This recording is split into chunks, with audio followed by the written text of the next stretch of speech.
Data yangende yarambarira ngo mbarira abarundi n'abarundikazi, Imana yambwiye ngo iyi minsi 3 mu gisengero, kuwa gatanu, kuwa gatandatu, kuwa karindwi, mwongereho no kuwa mbere, kubera ko hagiye kubaho icyo nakita umuhero. Yewe nabonye amazamu abiri, mbona basokura abasamuragwa, mbona bari gutera penaliti.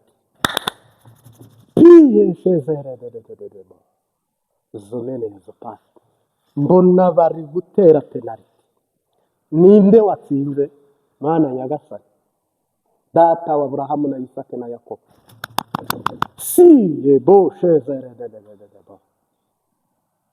Imana irambwira ngo nimudasenga ntawe muri buhime, ni mwebwe ubwanyu. Imana yambwiye ngo urugamba rugeze finale. Imana yambwiye ngo bwa burozi mugiye kububona, za pfumu bakomeye mugiye kuzibona. Iyi minsi 3 harimo wagambani ugomba kwicwa. Yo ni intangamarara ndimo. Iyi minsi 3 hazagera kuwa Mungu, Imana idakinze ukuboko, ibara ryaba ryaguye. Kandi Imana yambwiye ngo hari umuntu uri mu gikari, ihumujeyo imuza, batibukaga, wari waribagiranye cyangwa wari waratakaye inyuma. Imana yambwiye ngo imuhubuje iramuzanye ahabona.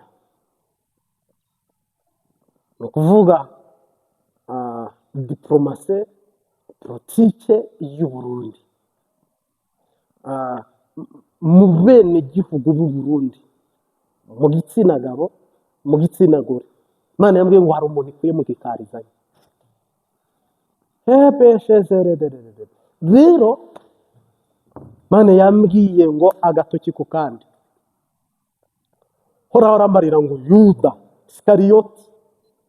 Iskariyoti baratamikanye basangira intore. Mugaba intego ya Yuda yari yamuguze, yari yamugambaniye. Hano rero navuga ngo bimwe bakubwira ngo nta bihanga bibiri mu ngono, kimwe kiravamo, nta nkube ebyiri mu gicu. Inkuba imwe iravamo cyangwa se umuturagara umwe, ntabagabo babiri mu nzu, umwe arasohoka undi yinjire. Hano hagiye kuza ipaso, kandi Uhoraho yambariye ngo abo bose nabagiye kugururira no guharura ibarabara y'umwami Dawidi. Ari abo basoko, ari abo banyokuru, niba ari n'abanyokuru, ari abo basamuragwa, bose ntawemewe. Mugabo bo ubwabo, umwe afite inkota n'undi afite inkota yo gusogota mugenzi wiwe. Mu bitugu bya Ndayishimiye Denise Bucumi Nkurunziza, mu bitugu bya Evariste Ndayishimiye, Angeline Ndayishimiye. Buri muntu wese afite abamuteza amaboko ngo yambuke inyanja, ntawiyambuka. Uburundi Imana yavuze abantu bagiye i Kanani n'abatoranyijwe, n'abasenze, n'abavuganye n'Imana. Nagira ngo nkubwire ngo amagambo ashize ivuga muri finale. Mbarira ngo igice cya mbere iyo kirangiye, icya kabiri kikarangira, ubusa ku busa bigenda guti ntibatera penaliti. Politike y'u Burundi igeze muri penalite, isezerano ry'u Burundi rigeze muri penalite. Utsinda n'umwami Yesu, ariko n'aba babiri nabonaga nabo bari kurwana. Mugiye kubona uwatsinze. Uko kwa mbere ni umuriro n'amarira, ukwa kabiri ni tumba. Ukwezi kwa kabiri ni too much. Tiyeboshe zaragara. Ukwezi kwa gatatu niko kwa nyuma. Niko kwa nyuma. Buno rero data yemeye ko ducuranga inanga. Data yemeye ko ducuranga inanga. Data yemeye nawe yemeye ko ducuranga inanga. Data yemeye ko ducuranga inanga. Data yemeye mu bakobwa yemeye, mu bagabo yemeye, mu basore yemeye ko ducuranga inanga. Data yemeye ko ducuranga inanga. Data yemeye. Icyo gikombe ninde uzagitwara? Gikosikosi ninde uzagitwara? Ko mbona nta nyiracyo ko Rafiki yaririmbye. N'aha rero ntabwo amazi akiri yayandi ntimuryama umukondora zosi, kubera ko ibintu byamaze kuba imitego gusa muri politike, mu bihangange, mu bakukuruke, mu bahambaye, mu boroheje. Umwe atega undi umutego, undi atega undi umutego, undi yigura mu bundi yitega ibyo, undi yitega ibyo. Hano harimo michezo ya ndani irenze ukwemera. Imana yambwiye ngo mbwira abarundi basenga. Senga ntacyo uzabura, senga erega iyo Mana dusenga ntabwo izodutererana. Mbwira abarundi basenga, barundi musenge. Reka tubwire ko abantu banyotewe Dawidi, abantu banyotewe isezerano, abantu barashonje, abantu barifuza gushyika i Kanani. Buno tuvugana nagira ngo nkumenyeshe kandi nguhire itangazo. Nuko Samuragwa cyangwa Sokuru harabandanya umwe, undi arasigara. N'ibyicuma nabyo bose baravamo, hagende Dawidi, undi nawe asigara. Nubwo ari umugani urawumva nyine. Niko bimeze, uko niko kuri nguhamirije kuva mu mutima w'Imana. Egome. Ikindi nacyo nuko uhishwe mu gikari. Tiyebosheze mu gikari, uri mu gikari. Umaze igihe ku irembo, Moridekayi agiye gukurwayo, azatambagizwa umurwa. Umaze igihe adatahirwa, ubu agiye gutahirwa. Ngira ngo ubwo Ndayishimiye yapfukamaga muri iki gikorane na nyene cyubahiro Angeline Ndayishimiye, umushinga ntahe nyene cyubahiro hayi Perezida Ndayishimiye. Amarira barize n'amarira basutse, nuko nabo bafite ubwoba, bari gutinya ibyenda kuba. Harabiki nabo ubwabo barareba ntibabona, arumva ariko nta nyishu. Ariko hano ngira ngo Imana iradusura, Imana iratugendera ku murango no mu ijoro, ariko natwe turasenga. Iyo mu bantu basenga, Uhoraho yashoboje, kandi n'ubu ndamushimira ibirangiye, muragiza n'ibisigaye. Ngenda umunyamasengesho ku karago no mu byo nigisha hano, niba ubikurikirana. Ndi umuntu ufite umwihariko mu gatwe k'iwanje.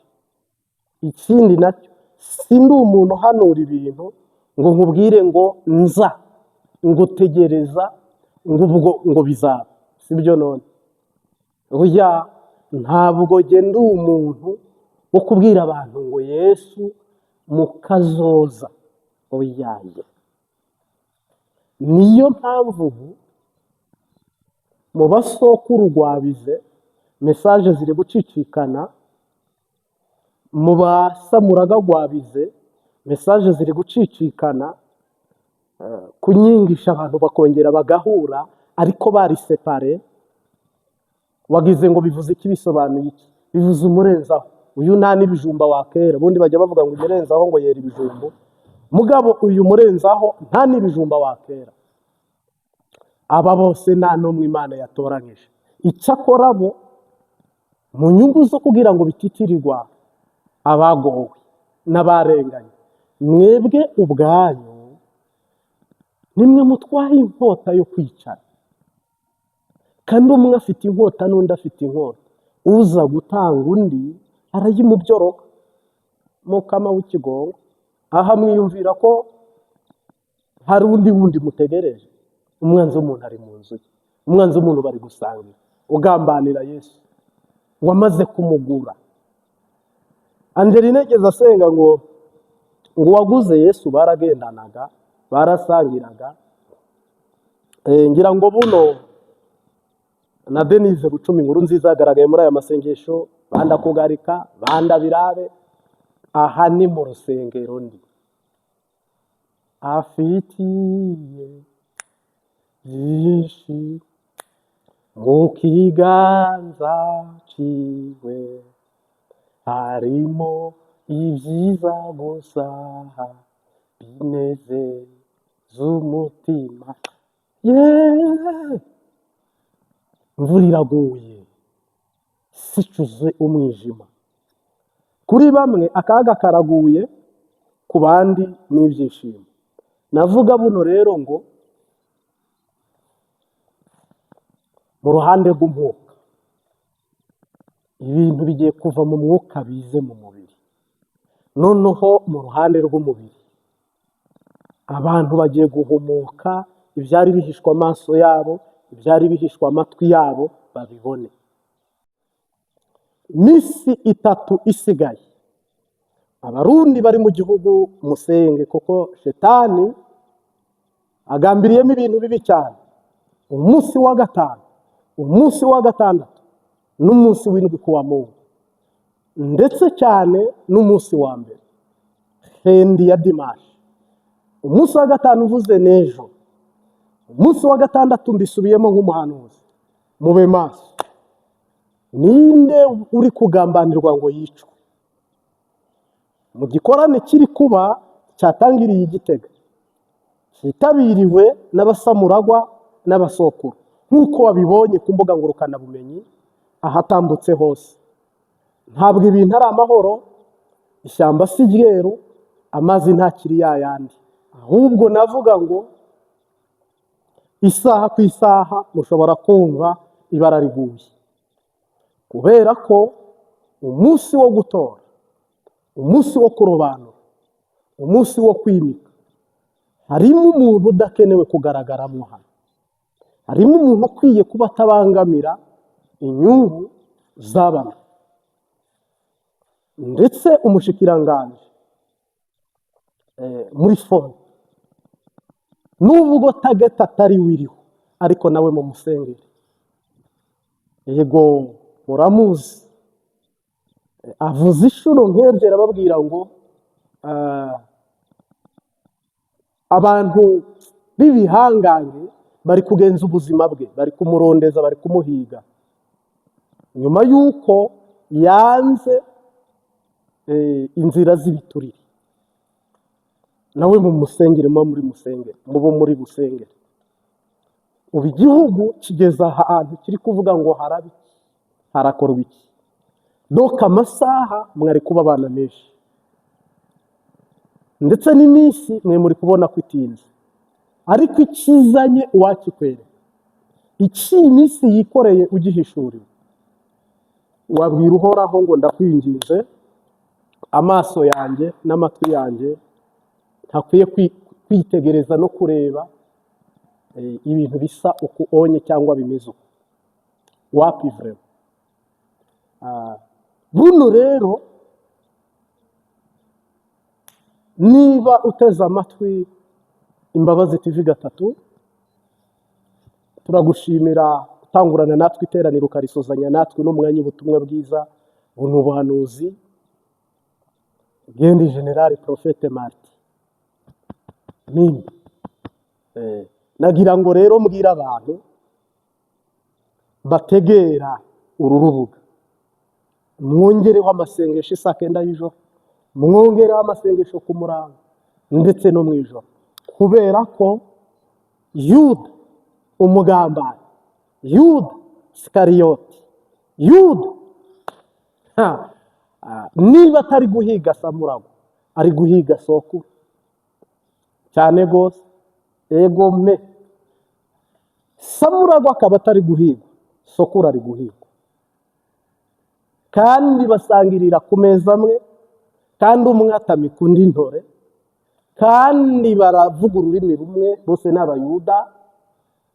Ariko Yuda we, Yuda we, Yuda we, Yuda, Yuda, Yuda, Yuda, Yuda, tuvugije akamu, turasemereye abarundi bato, abarundi bakuze, abarundi babayabaye, abakire, abakene, aboro, mwese mugire ko muririra Uburundi, kubera ko isezerano ry'Imana rigiye gusohora. Abaragwa bo sava, mugabo batari abaragwa babigenderamo cyangwa bigiraho ingaruka baba ari benshi. Uyu munsi wa none tiyeshezere Gitegawe, Gitegawe, Gitegawe, inzozi nabonye si nziza. Yewe mu Kigobe muri CNDD-FDD amakuru tuhafite ntabwo ahumurisha. Tiye boshezere, yemwe Barundi, yemwe Barundi kazi, kubera ko igihugu cyaguye mu manga ya politike kikagwa mu manga y'ubukene. Sahizi ninde uri bubyozwe? Ninde kwibara riguye, kwa kaga kaguye, kw'ishyano riguye. Navuga ngo mu moko yose y'Abarundi, mu ndimi zose z'Abarundi, mu ntara zose 16 niba atari 14, bari 18.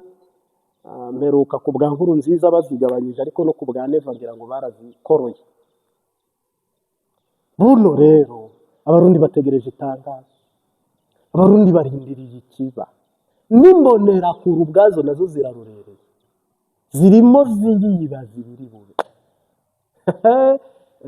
Nukuvuga ngo n'abari hanze y'igihugu mu mpande enye nta gihugu Murundi atarimo, nabo bategereye barorera bavuga ngo hagiye kuba iki mu gihugu cyacu. Niki dutegereje kuwa Mungu? Kuwa Mungu hazaba iki? Kuwa Mungu hagiye kuba iki? Ese tutaragera kuwa Mungu haraba iki?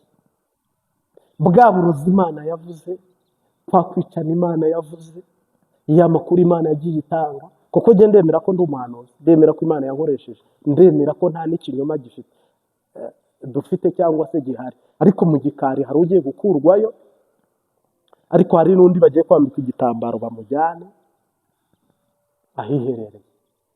Hano harimo rero umukino, kwicwa, kunyuruzwa, kudeta, kumanika amaboko ukishikana, umwe nta nkube ebyiri mu gicu, nta bihanga bibiri mu nkono, nta bagabo babiri mu nzira.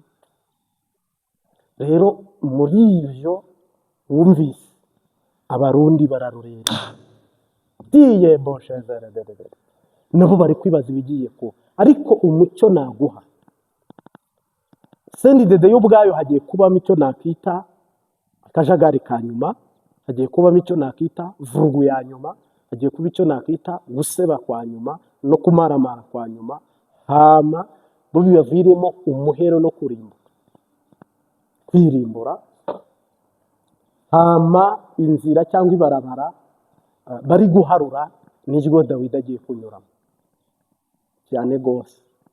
Buno inzira, umuhanda cyangwa se ibarabara ryaharuwe, ryaciwe, niryo Dawidi agomba kunyuramo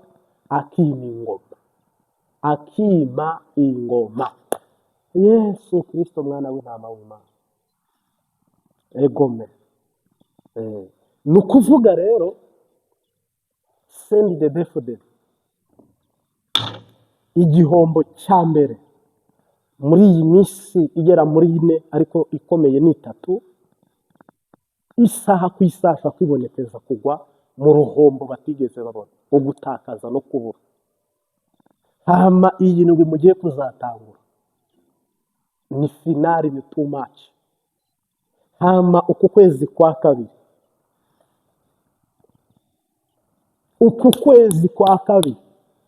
icyo nzi cyo haraco wambaye. Ndakuraritse, ndagutumiye, Imana izaguha umuyaga nkuba ugukurikirana ibigiye kuba gusa. Ibihanga bizahura, imituragaro isekane, n'ikamyo ku yindi kamyo, imwe iri ku muvuduko uri hejuru, uri ko kuri 200 ndakurahiye. Urushinge ruri muri 200, ninde urushinge ruri muri 200 zirasekana mwibarabara. Koko ubu bigiye gusambuka, kinyoma kivugwe, ukuri kuvugwe, ibirubwiru bijye hanze. Ubwo umwe agiye kuvuga n'undi avuge, umwe yice n'undi yice, noneho imbona nkubone uguhigana kukigeze kubaho. Koko ubu ni umugambi w'Imana. Narababwiye ngo ntabwo ndi guhanura ububwire ngo agiye kubaho ibi bimenyetso. Ubu ndi kukubwira iminsi piyeshezerederebo, iminsi igiye kwibonekeza n'injyana muntu, kubera ko hazapfa abakomeye kandi ibihangange, ba bantu b'ibicocoro ukuntu abo nibo bagiye guhekana amapyisi, abo nibo bagiye kujya mu kibuga bakine sinabyaye, abo nibo bagiye kurwanisha amahera, barwanisha amafaranga, barwanisha uburozi, barwanishe politike. Isomo uyu munsi tugiye kuganira, gukura ikintu mu mwuka ukagishyira mu mubiri. Ikintu kigatangirira mu mwuka, mugabo bikarangira kije mu mubiri. Akarorero, Imana ikubwira umuduga cyangwa imodoka mu buryo bw'umwuka, bikarangira iyisohoje mu mubiri. Uhoraho akubwira umugabo mu buryo bw'umwuka, bikarangira bisohoje mu mubiri. Hano abantu tuyaga ni abantu bemera ko Imana ivuga, ikora mu buryo bw'impemu no mu buryo bw'umubiri. Ni abantu bemera ko Satani akora mu buryo bw'imyuka mibi no mu buryo bwo gusarisha abasazi, bagakora ku mugaragaro cyangwa se ku manywa y'ihangu.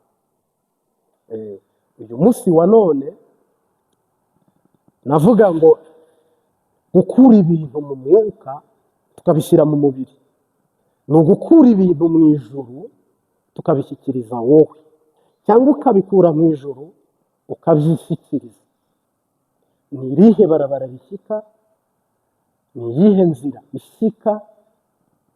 Ni ukuhe kuboko guhambaye Imana yakoresha ku buzima bwawe nawe amasezerano agasohora? Icya mbere twagiye, Imana Data iri mu mwuka ariko ikaba no mu mubiri. Umwami Yesu ari mu mwuka ariko akaba no mu mubiri. Abantu beretswe Yesu mu buryo bw'umwuka. Yesaya yaravuze ngo mbonye umwari asama inda, ngo azabyara umwana w'umuhungu, yabyerekwaga mu mwuka. Ariko Yesaya arizera arasenga kugeza Yesu asohoye mu mubiri. Niko byagenze. Ndetse umwari azasama inda. Uwabihanuye yabihanuye uwitwa Mariya atarabaho, nyina wa Mariya atarabaho, se wa Mariya atarabaho. Kuko hagati ya Matayo ngira ngo na Maraki hari imyaka isanga 400 ntakiri kwandikwa. Aho rero signification, ubusobanuro nuko niwihweza niwitegereza nuko abo bantu bizeraga ibintu mu mwuka, Imana ikabafasha ikabisohoza mu mubiri. Haleluya. Dawidi yerekwa ngo umwami wanjye, Zaburi sandisi ngo umwami wanjye mbonye yicaye iburyo bwa data. Dawidi yemera Yesu nk'umwami we, nyamara ntibavuganye ubutumwa mu buryo bw'umubiri. Dawidi yaramwerekwaga akamuhishurirwa, ariko abantu bagendanye na Yesu mbona nkubone kubera ko batari mu mwuka, kubera ko batari basobanukiwe iby'umwuka, kubera ko batari bazi iby'umwuka, baravuze ngo Yesu umwana wa Dawidi. Muri Matayo umengo ni Claude Maho. Noneho Yesu ngo arababaza ngo Dawidi ubwe avuga ko jye ndi umwami we, mugabo mwe mukanyita umwana we, mba umwami wa Dawidi nkaba n'umwana we. Ngo bari aho bose ntibagira icyo basubiza cyangwa icyo bavuga, baramwara, bakogwa n'isoni, baramaramara, bagenda ubudasezeye. Uyu munsi wa none natwe dufite amasezerano, ni umugozi muremure turi butere nk'ikamba tugakama isezerano rikatugeraho. Ni inzira igoye inyurwamo no kwizera ibidashobokera abantu, twe tukabona ko bishoboka. Ubwo ingumba zibyara, ibiragi bikaririmba, impumyi zigahumuka, ibipfamatwi bikumva, imirimo n'ibitangaza bigakoreka. Abizera ugukiranuka kw'Imana bizera ko hari igice cy'umwuka kibaho kibamo ibi byose bitugize ndetse dukenera. N'ibi ntibyabaga, isi yari iriho ubusa, umwiza, isi yariho ubusa buri.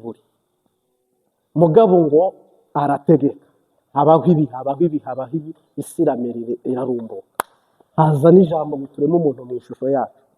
Uyu munsi wa none abaremwe mu ishusho y'Imana, Imana uko yasezeraniraga abakera no mu isezerano rya kera, niko isezeranira abantu mu isezerano rishya no mu bariho ari butwe ubwo. Mugabo kwizera ibyo bintu bigasohozwa, bikava mu mwuka bikaza mu mubiri. Abantu benshi baratsindwa, abantu benshi baraneshwa, abantu benshi bararata, abantu benshi baradevi, abantu benshi barataninga, bagati inzira, bagati barabara. Bipfira bigenda gute? Kuko kwizera ni ukumenya neza ibyiringirwa n'ibyizerwa ko bigomba gusohora. Uwizera ko azabyara umuntu abanza kuba umwuka ukavamo amazi akavamo amazi afasha akavamo igi rikavamo nk'inyama yoroshye irota. Mugabo umuntu akazaga Imana yubaka tape pari tape kugeza havuyemo uri kuraba. Aho aturutse niho n'amasezerano yawe agomba guturuka. Uko ibyo bintu wumva byubatse, niko n'ubu tugomba kubaka ibintu byawe mu ngo asifiwe. Uyu munsi rero tuvuga, abantu ntabwo bazi ko dukura ibintu mu mwuka tubishyira mu mubiri. Kwizera ni ugukura ikintu mu mwuka ukakishyira mu mubiri. Ushonje arimo ibyo kurya mu mwuka. Nagushimiye Imana ko ngaburiye, nagushimiye Imana ko unyambitse, waremye imvura n'izuba, urema n'isi ngo imere ibyo kurya no kunywa. Mugabo nge ntabyo ngira. Imana ikiga strategy na plan zo kugira ngo bironke. Uyu munsi wa none turagutera inkunga, hagira ibyo dukura mu mwuka bize mu mubiri ubibone mu izina rya Yesu. Turagutera inkunga, ibyasezerano ubone bisohora, byavuzwe mu mwuka, ndetse unahumirije uvuga utamena. Ndi Uwiteka Imana yawe, ndi Imana yawe, ndi kumwe nawe, nzakora ibi, nawe kiriza ngo amen. Aburahamu yizeye bamubwira ngo umwaka utaha uzaba usana, aravuga ngo amen, nabibagira n'inka. Ntabwo bari abaganga bari bahahingutse, abibagira n'inka arayibaza Imana. Eh, Ana baramubwiye ngo itahe byakunze arataha. Ntabwo umutambyi ari wamubwiye ngo ndaje tuze kurarana mbari njye gutera inda. Wapi? Haje uburira niho biri. Ntabwo Yesu igeze avuga ngo amafi ngo ejo azaba yeze. Oya, ako kanya amafi arimo kandi yeze. Ahubwo bipfira he? Kutabimenya, kutabyiga, kutabyigishwa, kudasenga. Yesu rero abwira abantu ngo bishobokera bizera, kandi aravuga ngo mukuri no mu mwuka. Abantu ntibashaka kuba mu mwuka, abantu ntibashaka iby'umwuka. None kudashaka iby'umwuka, iby'umubiri byo wabibona ute? Abantu ntibashaka kuyoborwa n'umwuka. Nutayoborwa n'umwuka uzashyika mu masezerano atangwa n'umwuka gute? Nutaba umunyempemu, urumva iby'impemu wabigiraho uwuhe mugabane? Iby'umwuka byumvwa n'ari umwuka, iby'impemu n'ibyari impemu. Twebwe niyo mpamvu tuba mu mwuka. Uyu munsi wa none niba uri mu mubiri ushaka kuvuga ko uzahurira he n'isezerano ry'Imana? Imana ntiyigeze ivuga ngo habeho ngo umubiri. Oya, kera isezerano ry'umwuka ryatsindaga iry'umubiri. None kuki ushaka kuba mu mubiri watsinzwe aho kuba mu mwuka watsinzwe?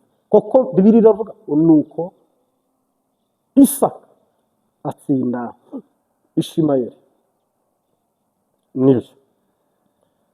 Yakobo atsinda Esawu.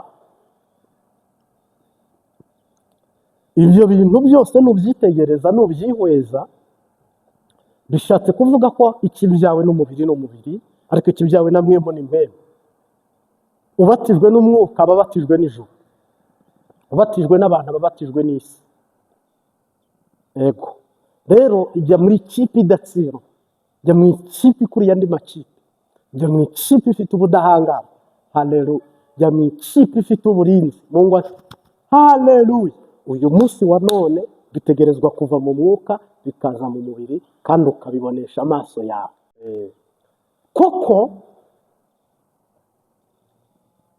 umwuka wera ni vara, umwuka wera ni inyungu, umwuka wera niwo uhatse byose. Ni ukuvuga ibiri mu kuzimu umwuka wera niwo ubizi, ibiri mu ijuru niwo ubizi, n'ibiri mu isi niwo ubizi. Wowe uri muri Amerika ariko ibiri i Burundi ntubizi, ibiri muri perezidansi nzohereza umwuka. Yesu yatagira mwuka wera ntabwo iriya ntambara Yesu yari kuyitsinda.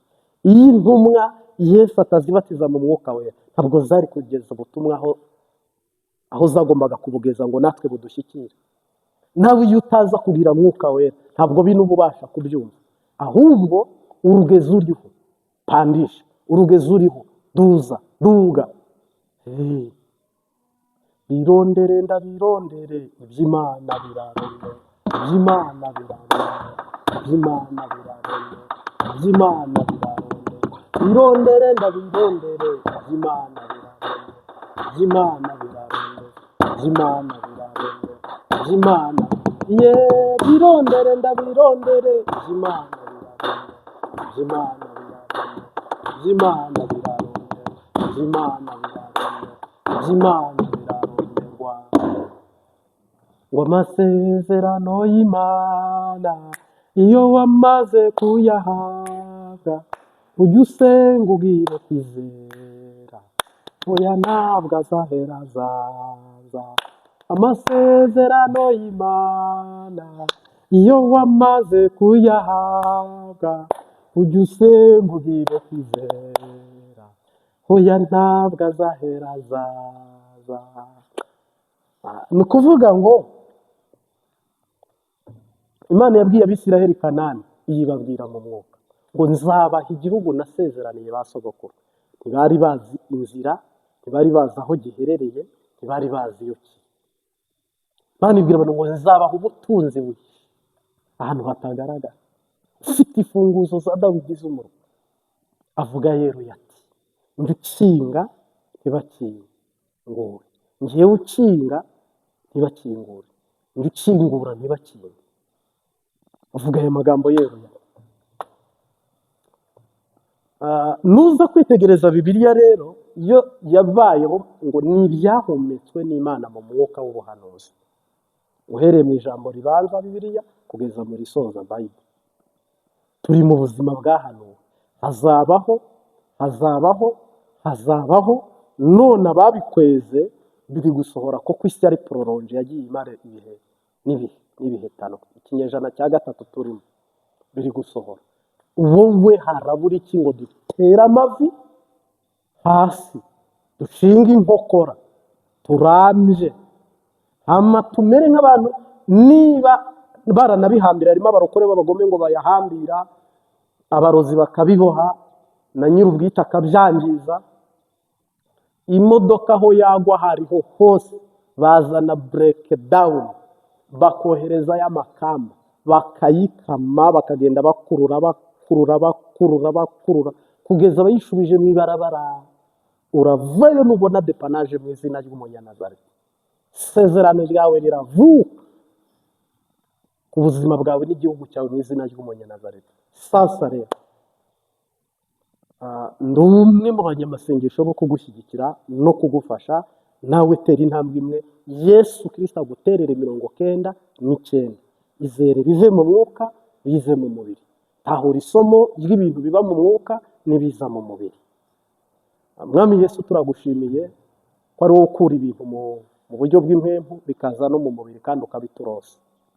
Uhabwe icyubahiro. Abantu bafite amasezerano mu mwuka baribaza uko azasohora, baribaza ingene n'inzira biza kunyuramo kugira ngo bayaroswe. None Mwami Yesu, ni wowe rero utanga ubwo bwenge ihishurirwa n'umwuka wera kugira ngo abantu bashike i Kanani badatsinzwe n'uburiganya bwa Shetani. Ndakwinginze n'uwaguye abyutswe, n'uwasitaye yegurwe, intama ivunitse twagwe ku rutugu, urugendo rubandanye. Ciye bugufi nyagora ku ngoma, ciye bugufi Mwami Yesu, ndagutakambiye uhoraho nyiribihe nyiringabo Imana. Icyubahiro ni icyaha. Haleluya. Nukuri uha umugisha abigishwa na mwigisha n'umwigishwa tugabanira imbere yawe. Amen.